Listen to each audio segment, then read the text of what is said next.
My name is Eric Mooney with SkipperBud's in Marblehead, Ohio, and today we are going to walk through a 2014 Rinker 246. Stepping onto the boat, there's a nice swim platform, nice sun pad. What I like about the Rinker is it has its own dedicated walk-through to get up into the cockpit. Nice wraparound seating.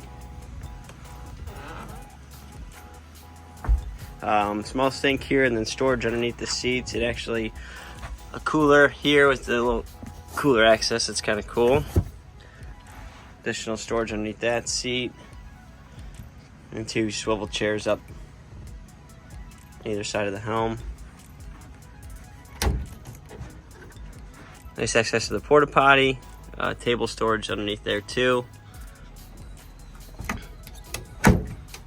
Additional floor storage.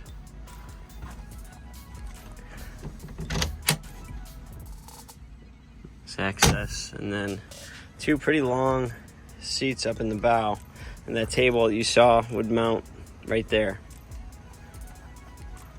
Storage underneath these seats, and then anchor access underneath this cushion.